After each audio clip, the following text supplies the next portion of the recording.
Nous sommes avec Jean-Charles Froment, directeur de Sciences Po Grenoble, qui viendra nous expliquer plus clairement comment cette crise des réfugiés peut s'inscrire et se comprendre à l'échelle locale. Bonjour Jean-Charles. Bonjour. Vous êtes donc directeur de Sciences Po Grenoble et vous allez mettre en place avec les autres chefs d'établissement de l'Université Grenoble-Alpes une solution pour accueillir les réfugiés syriens, notamment qui arrivent aujourd'hui en France. Pouvez-vous développer un peu ce projet?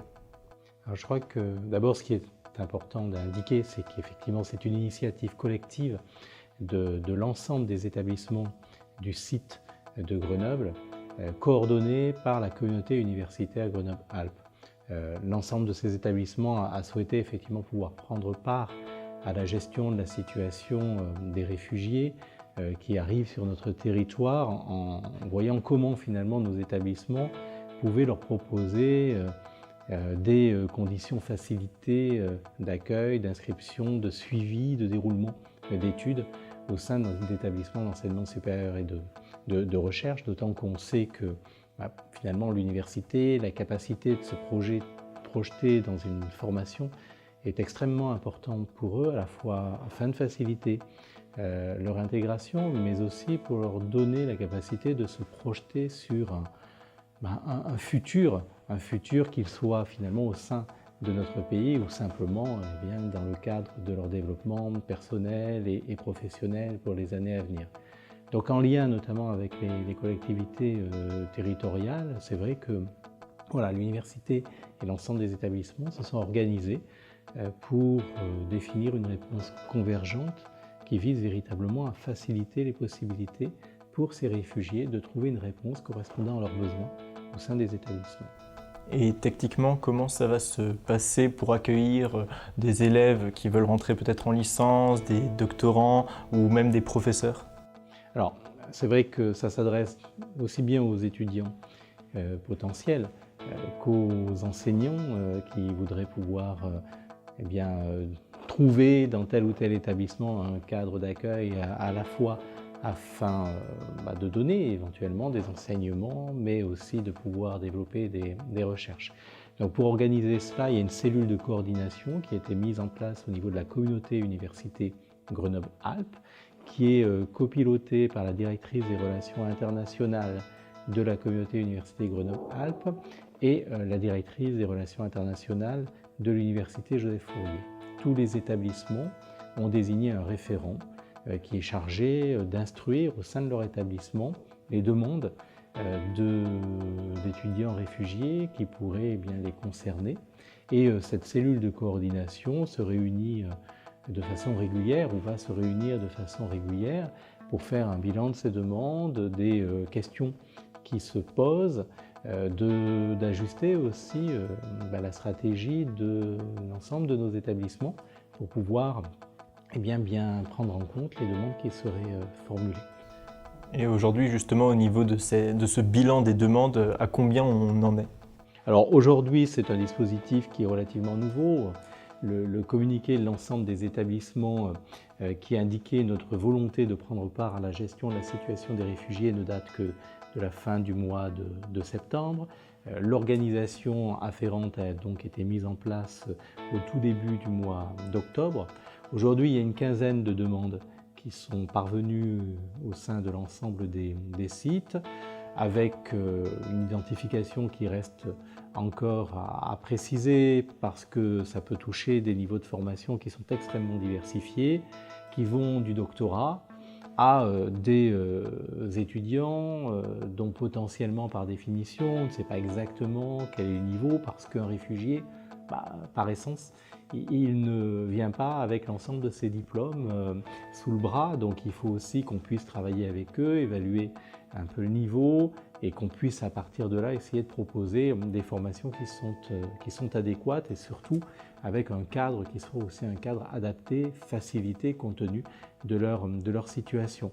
Donc le nombre aujourd'hui effectivement de demandes est relativement restreint. Pour autant, on ne sait pas comment cela va évoluer dans les semaines qui viennent.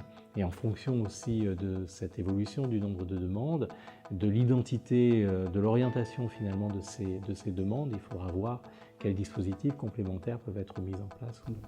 Et est-ce que tout ce dispositif que l'Université Grenoble-Alpes met en place est un cas, je dirais, spécifique en France, ou est-ce qu'on observe d'autres universités qui mettent en place des dispositifs semblables? Alors je ne peux pas vous répondre précisément sur le caractère qui serait très très proche du dispositif mis en place dans d'autres établissements. On sait que effectivement d'autres établissements en France se sont inscrits dans la même dynamique. C'est le cas par exemple aussi à Lyon, avec des contributions d'ailleurs de la région Rhône-Alpes pour fournir des financements, des bourses.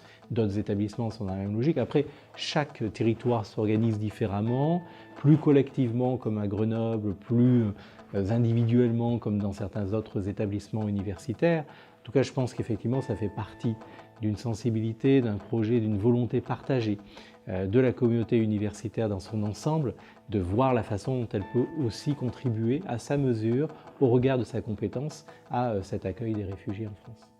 Et de quelle manière les étudiants de Sciences Po Grenoble, de toute l'Université Grenoble-Alpes, peuvent agir pour faciliter l'insertion des réfugiés au sein de ce nouveau dispositif?